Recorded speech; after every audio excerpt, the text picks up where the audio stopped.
लग्नाचे दागिने म्हणजे श्रीमंत पेशवाई दागिने. नाशिकचे सुप्रसिद्ध सराफ मयूर अलंकार सराफ. ताज्या बातम्यांसाठी नाशिक न्यूजच्या YouTube चॅनलला सबस्क्राईब करा आणि बेल आयकॉनला प्रेस करा.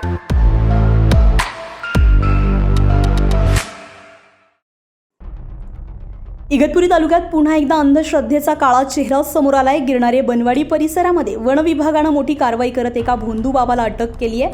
इगतपुरी तालुक्यात अंधश्रद्धा आणि वन्यजीवांच्या अवैध वापराचा मोठा भांडाफोड झालाय. गिरणारे बनवाडी येथे वन विभागानं गुप्त माहितीच्या आधारे धाड टाकत भोंदू बाबा म्हणून ओळखल्या जाणाऱ्या चंद्रकांत राजेंद्र माळी वय वर्ष 33 याला अटक केली आहे.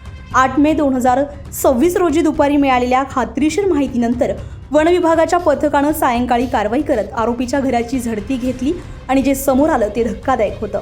घरातून सांबर आणि काळविटाचे शिंग, रानडुकराचे दात, घुबडाचे अवयव, साळींदराचे काटे, मोरपिसे आणि तलवार असा जवळपास 2 लाख रुपयांचा वन्यजीव अवयवांचा साठा जप्त करण्यात आलाय. पण या कारवाईतला सर्वात धक्कादायक भाग म्हणजे वन विभागाचे अधिकारी सर्च वॉरंट घेऊन पोहोचताच आरोपीने चक्क सर्च वॉरंटच खाऊन टाकल्याची घटना समोर आली आहे, ज्यामुळे काही काळ घटनास्थळी गोंधळ उडाला.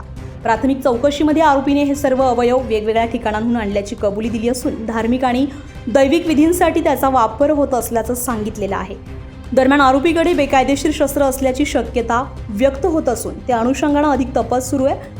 या प्रकरणी वन्यजीव संरक्षण अधिनियम 1972 अंतर्गत गुन्हा दाखल करण्यात आला असून आरोपीला न्यायालयात हजर करण्यात आलंय. न्यायालयानं त्याला 2 दिवसांची पोलीस कोठडी सुनावली आहे. ही कारवाई उपवनसंरक्षक सिद्धेश सावर्डेकर आणि सहाय्यक वनसंरक्षक कल्पना वाघेरे यांच्या मार्गदर्शनाखाली पार पडली असून वन परिक्षेत्र अधिकारी कांचन भुसाळ आणि त्यांच्या पथकानं ही धाड यशस्वी केली आहे.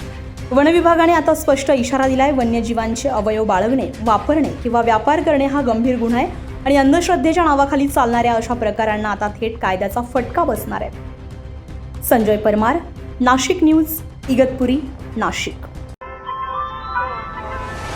ताज्या बातम्यांसाठी नाशिक न्यूजच्या YouTube चॅनलला सबस्क्राईब करा आणि बेल आयकॉनला प्रेस करा.